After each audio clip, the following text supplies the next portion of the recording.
This channel does not promote or encourage any illegal activities. All contents provided by this channel is meant for educational purpose only. নমস্কাৰ ছাত্ৰ ছাত্ৰীসকল দৰ্পণ পৰ্টেলত online কৰোতে যদি তোমালোকৰ registration ভুল হৈছে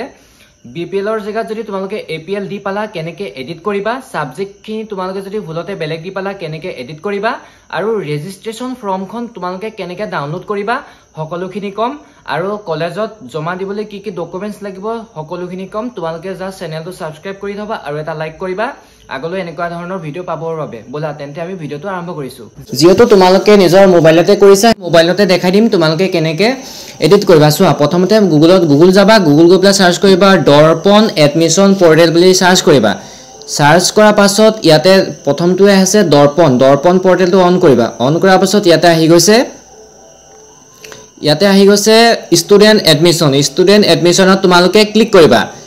ক্লিক কৰাৰ পাছত অকমানে ওয়েট কৰিবা যেটো সাৰ্ভাৰটো ডাউন থাকে ইয়াতে তোমালোকে মোবাইল নাম্বাৰটো দিবা ডেট অফ বাৰ্থটো দিবা আৰু লগইন পিনটো দিবা হেখিনি দিয়াৰ পাছত তোমালোকে লগ ইন এজ ষ্টুডেন্ট হেতু তোমালোকে ক্লিক কৰিবা এটো মই ক্লিক কৰি লৈছো তাৰ পাছত তোমালোকৰ মাজত এনেকুৱা ইন্টাৰফেস আহি গৈছে চোৱা ইয়াত লিখা আছে admission offer application submitted to remaining application 3 মানে ইয়াতে বহুতে কমেন্ট কৰি আছিল যেন এটো ৰিমেইনিং এপ্লিকেশন 3 মানে কি ৰিমেইনিং এপ্লিকেশন 3 মানে হৈছে তোমালোকে আৰু 3খন কলেজত এপ্লাই কৰিব পাৰিবা আৰু ইয়াতে লিখা আছে এপ্লিকেশন সাবমিটেড টু মানে হৈছে তুমি এই ষ্টুডেন্টটোৱে দুখন কলেজত আবেদন কৰিছে ঠিক আছে হেতু ক্লিয়াৰ কৰি দিছো তোমালোকে চোৱা এডিট কেনেকে কৰিবা ডাইৰেক্ট বুজাই দিছো ইয়াতে লিখা আছে দৰ্পণ যে তিনডাল আঁচ আছে মই দেখাই দিছো স্ক্ৰিনত কাৰণ গোলচিন মাৰি হেতু তোমালোকে ক্লিক কৰিবা ক্লিক কৰাৰ পাছত ইয়াতে লিখা দেখাবা তোমালোকে ভিউ এডিট প্ৰফাইলত গৈ পেলাই তোমালোকে ইয়াত এডিট কৰিব পাৰিবা হেতু মই ক্লিক কৰিছো ক্লিক কৰাৰ পাছত তোমালোকৰ মাজত এখিনি গুটেখিনি আহি যাব তোমালোকে দেখিছা কি কি এডিট কৰিব বিচাৰা তোমালোকে কৰিব পাৰা ইয়াতে দেখাব ওপৰতে লিখা আছে এডিট প্ৰফাইল এন্ড ডকুমেন্টস এটো সোয়া এডিট প্ৰোফাইল এন্ড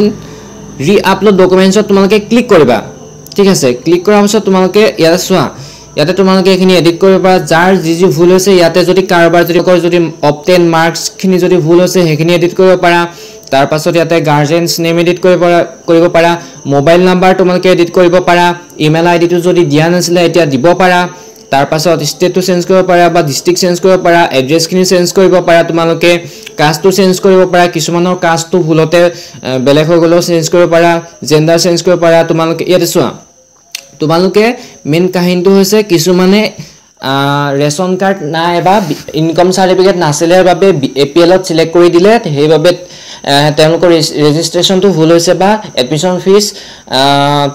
ফ্ৰী নহব বুলি তেওঁলোকে ভাবিছে এপিএল সিলেক্ট কৰিলেটো এডমিশনটো ফ্ৰী নহয় ন এপিএল মানে হৈছে তোমাৰ যিখিনি মানে অকমান ধনী টাইপৰ হয় হেখিনি এপিএল আৰু বিপিএল আছে বিলো পভাৰ্টি লাইন হেখিনি বিপিএল যাৰ ৰেশন কাৰ্ড আছে যাৰ ৰেশন কাৰ্ড নাই তেওঁলোক ধনী আৰু তেওঁলোকৰ কোনবাই পৰিয়ালত চাকৰি কৰে ঠিক আছে যদি তোমালোকৰ পৰিয়ালত কোনবাই চাকৰি কৰে তেন্তে তুমিটো বিপিএল নহয়ও এপিএল হবা তোমালোকে কিছুমানে যদি ভুল কৰি দিছা তেন্তে তোমালোকে ইয়াত গৈ পেলাই এই যে অপচনটো যে আছে এই অপচনটো তোমালোকে ক্লিক কৰিবা ইয়াত গৈ পেলাই তোমালোকে ইয়াত বিপিএল বুলি সিলেক্ট কৰিব পাৰা ঠিক আছে তাৰ পাছত ইয়াতে আধাৰ নাম্বাৰ চেঞ্জ কৰিব পাৰা যদি ভুল হৈছিলে তাৰ পাছত যদি কিছুমানৰ আধাৰ কাৰ্ড নাছিলে ঠিক আছে কিছুমানৰ আধাৰ কাৰ্ড নাছিলে তেওঁলোকক কৈছিলো যেন যদি আধাৰ কাৰ্ড নাথাকে তেওঁলোকেটো অনলাইন কৰিব নোৱাৰে পেৰেন্টছৰ আধাৰ কাৰ্ড দি দিয়া চোৱা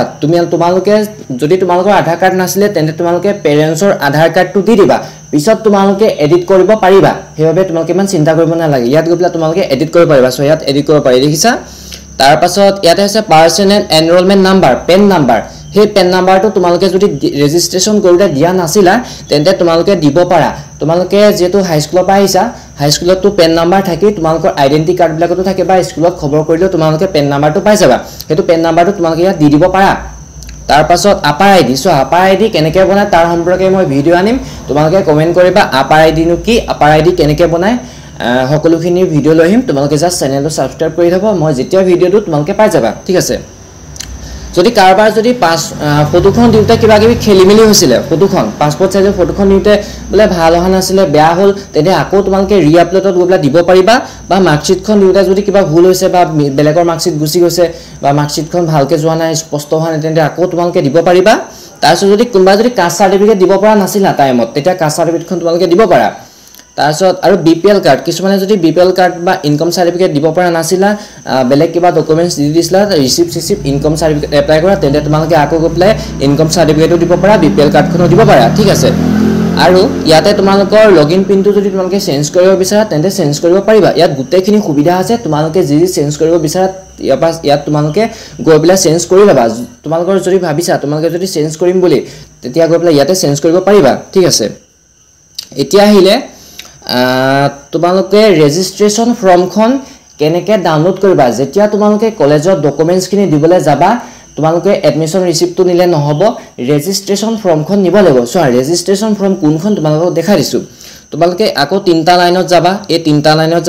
লাইনত যোৱাৰ পাছত ইয়াতে তোমালোকে দেখা পাবা ইয়াতে ডাউনলোডছ বুলি আছে ডাউনলোডছত তোমালোকে ক্লিক কৰিবা ঠিক আছে ক্লিক কৰাৰ পাছত ইয়াতে সোয়া ৰেজিষ্ট্ৰেচন ফৰ্ম বহুতে কি কৰে কলেজখন এপ্লাই কৰাৰ পাছত একনলেজমেন্ট ৰিসিপ্টটোৱে তোমালোকে স্ক্ৰিনশ্বট মাৰি থৈ দিয়া হে ৰিসিপ্টটো প্ৰিন্ট আউট কৰি পেলাই কলেজ লৈ যা কলেজে কয় যে ৰেজিষ্ট্ৰেচন ফৰ্মখন দিব লাগিব বা বহুত কিছুমান কম্পিউটাৰ দোকানীয়ে ৰিসিপ্টটো একনলেজমেন্ট ৰিসিপ্টটো দি দিয়ে ৰেজিষ্ট্ৰেচন ফৰ্মখন নিদিয়ে হেৰবে আকৌ কলেজত গৈ পেলাই তেওঁলোকে যেতিয়া জমা দিয়ে তেওঁলোকৰ ষ্টুডেন্টক আকৌ ঘূৰাই পঠিয়াইছে কয় যে ৰেজিষ্ট্ৰেচন ফৰ্মখন লৈ আহা ঠিক আছে এই ৰেজিষ্ট্ৰেচন ফৰ্মত তোমালোকে ক্লিক কৰিবা ক্লিক কৰাৰ পাছত তোমালোকৰ মাজত ৰেজিষ্ট্ৰেচন ফৰ্মখন ওলাই আহিব ইয়াতে ডাউনলোড হৈ আছে তোমালোকক ইয়াতে দেখাই দিছো ৰেজিষ্ট্ৰেচন ফৰ্মখন এখন ওলাইছে এইখন হৈছে ৰেজিষ্ট্ৰেচন ফৰ্ম ঠিক আছে ইয়াতে তোমালোকৰ যত তোমালোকৰ ফটো থাকিব যত তোমালোকৰ পাৰ্সোনেল ডিটেইলছ থাকিব এড্ৰেছ থাকিব কোৱালিফিকেশন ডিটেইলছ থাকিব তাৰ পাছত ৰিলেভেন্ট ডিটেইলছ থাকিব গুটেখিনি থাকিব আৰু কিমান কলেজত এপ্লাই কৰিছা গুটেখিনি থাকিব এইখন হৈছে ৰেজিষ্ট্ৰেচন ফৰ্ম এইখন তোমালোকে কলেজত জমা দিব লাগিব এতিয়া কলেজত কি ডকুমেন্টছ জমা দিব লাগিব সোয়া জমা প্ৰথমতে এইখন দেখিছা নহয় এপ্লিকেশন ফৰ্মখন মানে ৰেজিষ্ট্ৰেচন ফৰ্মখন তোমালোকে জমা দিব লাগিব ৰিসিপ্টটো জমা দিব লাগিব ৰিসিপ্টটো হৈছে তোমালোকে ৰিসিপ্টটো এটো সোয়া এক সেকেন্ড ৰিসিপ্টটো তোমালোকে দেখাই দি যোনখন কলেজত তোমালোকে এডমিশন লবা ইয়াতে লিখা আছে একনলেজমেন্ট ৰিসিপ্টটো তোমালোকে ক্লিক কৰিবা ক্লিক কৰাৰ পিছত যোনখন কলেজত তোমালোকে লবা সেইখন কলেজ হৈছে এখন দেখিছা কমাগ্ৰা হায়াৰ সেকেন্ডাৰী স্কুল এখনত বলে তেওঁ ষ্টুডেন্টৱে এডমিশন লব সেই একনলেজমেন্ট ৰিসিপ্টত তেওঁ ক্লিক কৰিব ক্লিক কৰাৰ পাছত এই ৰিসিপ্টখন হইতে ৰেজিষ্ট্ৰেচন ফৰ্মখন হইতে এনেকে এখন দেখিছা তোমালোকে এখনো প্ৰিন্ট আউট কৰি লৈ যাব লাগিব দুখন ৰেজিষ্ট্ৰেচন ফৰ্মখন আৰু একনলেজমেন্ট ৰিসিপ্টখন তাৰ পাছত মেট্ৰিকৰ মাৰ্কশিটখন লাগিব এডমিট কাৰ্ডটো লাগিব তাৰ পাছত তেওঁলোকে এখন ফৰ্ম দিব থাকে সেই ফৰ্মখনৰ ফটোকপি লাগিব পাৰে ফটোটো পাসপোৰ্ট সাইজৰ ফটো যদি লাগে তাত ফৰ্মখন যদি পুৰাব লাগে তেনে ফৰ্মখন পুৰালে বা ফৰ্মখনতে কিছুমান কলেজবিলাকত যেটো অফলাইন ফৰ্ম থাকে সেইখনত ফটোটো চিপকাব লাগে তাৰ পাছত কাষ্ট সাৰ্টিফিকেট মানে ডকুমেন্টছ তোমালোকে যি পৰ্টেলটোত জমা দিছা আপলোড দিছা সেইখিনি কাষ্ট সাৰ্টিফিকেট যদি কাষ্ট সাৰ্টিফিকেটখন আছে দিবা যদি নাই নালাগে আৰু হিমন্ত বিশ্ব শৰ্মা কলে যেন ইনকাম সাৰ্টিফিকেট নালাগে BPL কাৰ্ডখন ৰেশন কাৰ্ডখন দেখালে হৈ যাব সেইখন BPL কাৰ্ডখন বা ৰেশন কাৰ্ডখন তোমালোকে জেৰক্স কৰি লৈ যাবা সেইকিটা বস্তু হলে তোমালোকৰ এডমিশনটো হৈ যাব যেটো 27 তাৰিখে মেৰিট লিষ্ট মাৰিব তোমালোকে মেৰিট লিষ্টটো মৰাৰ পাছত তোমালোকে কলেজখন একসেপ্ট কৰিবগে লাগিব কলেজবিলাকে তোমালোকক অফাৰ দিব তোমালোকে গৈ প্লাই সিলেক্ট কৰিব লাগিব একসেপ্ট কৰিব লাগিব একসেপ্ট কৰাৰ পাছত কলেজৰ মাজত তোমাৰ মাজত এডমিশনটো হৈ যাব এডমিশনটো হোৱাৰ পিছত তোমালোকে কলেজত গৈ একিন ডকুমেন্টছ জমা দিয়াৰ পিছত তোমালোকৰ এডমিশন হৈ যাব ঠিক আছে এতিয়া আহিলে সাবজেক্টখিনি কাৰবাৰ যদি ভুল হৈছে কেনেকৈ তোমালোকে সাবজেক্টটো চেঞ্জ কৰিবা চোৱা সাবজেক্টটো চেঞ্জ কৰিবলৈ ইয়াতে অপচনটো দিয়া নাই কিন্তু তোমালোকে এটা কাম কৰিব পাৰা কলেজত গলে মানে যেতিয়া এডমিশন হোৱাৰ পাছত তোমালোকে কলেজতে পাৰিবা চেঞ্জ কৰিব ঠিক আছে নতুবা ইয়াতে কোনবাই যদি কৰিছা উইথড্ৰ এপ্লিকেশন গৈ পেলাই যদি তোমালোকে কলেজখন আকৌ কেনসেল কৰি দিছা ইয়াতে লিখা আছে উইথড্ৰ এপ্লিকেশন এই উইথড্ৰ এপ্লিকেশনৰ যদি তোমালোকে ক্লিক কৰি কলেজখন কেনসেল কৰি দিলা তাৰ পিছত যদি নতুনকে এপ্লাই কৰিছা বা সাবজেক্টখিনি আকৌ সিলেক্ট কৰিছা তাৰ পাছত যদি সাবমিট হৈছে তেনেকৈ হৈ যাব যেটো মই প্ৰ্যাকটিক্যালি কৰিছো আনে হেৱে তোমালোকক বুজাই দিব নোৱাৰিম এটো হয় নে নহয় এখন খেলিমেলি কৰিলে বেয়া হৈছে অকমান ষ্টুডেন্টৰ লগত হেৱে মই প্ৰ্যাকটিক্যালি কৰিছো আনে তোমালোকে কৰি চাব পাৰা বেলেগ এখন কলেজ চেক কৰি পেলাই হেতু মই কৰিছো আনে যদি হৈ যায় তেনেকেও হৈ যাব কিন্তু অকমান চান্সটা থাকে আৰু হোৱাটো আজি আসলে ইমানখিনিয়ে